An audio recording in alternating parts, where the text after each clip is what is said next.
Sveiki! Krievijas agresija Ukrainā, spiediens uz mūsu austrumu robežas un starptautiskās vides nestabilitāte pierāda, ka drošība nav luksus, bet pirmās nepieciešamības prece. Esmu Eiropas parlamenta ziņotājs par tā saukto aizsardzības mini-omnibusu. Regulējumu, ar kā palīdzību aizsardzības nozarei būs iespēja iegūt finansējumu no esošām Eiropas Savienības programmām un fondiem. Tas dos iespēju attīstīties aizsardzības industrijai un vienlaikus ļaus atslogot nacionālos budžets, ļaujot līdzekļus pārvirzīt arī citām prioritātēm. Ziņotājs parlamentā nav vienkārši labskanīgs tituls. Tas nozīmē, ka es vadu likumprojektu trajektoriju, sagatavoju sākotnējo ziņojumu, rakstu grozījumus, vienojos ar kolēģiem no citām politiskajām grupām par grozījumiem, aizstāvu gala tekstu plenārsēdē un pārstāvu Eiropas parlamentu tālāk sarunās ar Eiropas komisiju un Eiropas Savienības padomi. Kas tad īsti ir omnibus? Nē, tas nav autobus. Regulējuma valodā tas ir viens dokuments, kas groza vairākus spēkā esošus likumus ar kopīgu mērķi – vienkāršot noteikumus un dot strauju impulsu nozarei. Mērķis – iedarbināt Eiropas aizsardzības industriju, padarīt to jaudīgāku, izmantojot jau esošas Eiropas Savienības programmas, nevis radīt jaunus instrumentus. Kur šobrīd esam šajā procesā? Man sagatavotais ziņojums atrodas ITRE, tas ir Rūpniecības, Pētniecības un enerģētikas komitejā. Deputāti ir iesnieguši savus priekšlikumus, kopā 137 lapuspuses ar grozījumiem. Tagad kopā ar katras politiskās grupas ēnu ziņotājiem atsijāsim sliktās idejas no labajām, meklēsim kompromisus un veidosim kopējus grozījumus, lai nonāktu pie vienotas pozīcijas. 23. septembrī paredzēts balsojums komitejā. Oktobra 1. plenārsēdē es prezentēšu likumprojektu visam parlamentam. Ja vairākums piekrīt, sākas trialogu. Sarunu formāts Eiropas parlaments, Eiropas komisija, Eiropas Savienības padomi, kur Eiropas parlamentu pārstāvēšu es. Tātad mērķis – vienoties par galīgo tekstu, ko atkal būs jāstiprina balsojumā parlamentā un ko pēc tam ieviesīs visās dalībvalstīs. Kāpēc šis likumprojekts ir svarīgs? Jo tas aizsardzības un drošības nozarēm atver durvis, kas līdz šim bijušas slēgtas. Pavers jaunas finansējuma iespējas aizsardzības un drošības stiprināšanai dalībvalstīm, izaugsmes un paplašināšanās iespējas aizsardzības industrijai. Īsumā par Eiropas Savienības programmām un fondiem, kas būs pieejami aizsardzības projektu finansēšanai. Tātad tādām programmām kā STEP, Eiropas strateģisko tehnoloģiju platforma. Šajā programmā pirmo reizi tā sevī iekļaus aizsardzības un drošības tehnoloģijas, tostarp pretmobilitātes risinājums un kiberaizsardzību. Un šādu projektu varēs saņemt tieši Eiropas Savienības finansējumu. Horizon Europe un Eiropas Inovāciju padomi, tātad tur mēs atveram durvis divējādi pielietojumu inovācijām. Tas nozīmē ne tikai civilā, bet arī militārā lietojuma projektiem.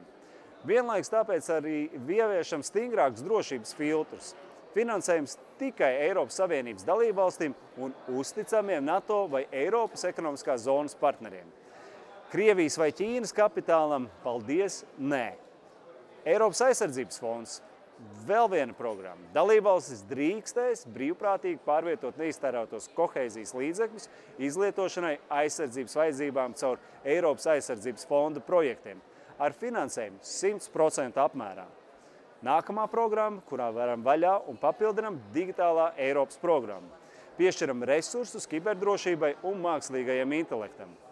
Eiropas infrastruktūras savienošanas instruments, jeb plašāk zināms kā abreviatūra CEF, civilā infrastruktūra, tātad tilti, ceļi, dzelzceļi, kļūs par militārās mobilitātes mugurkaulu. Rail Baltica iekļauta prioritārajos militārijos koridoros.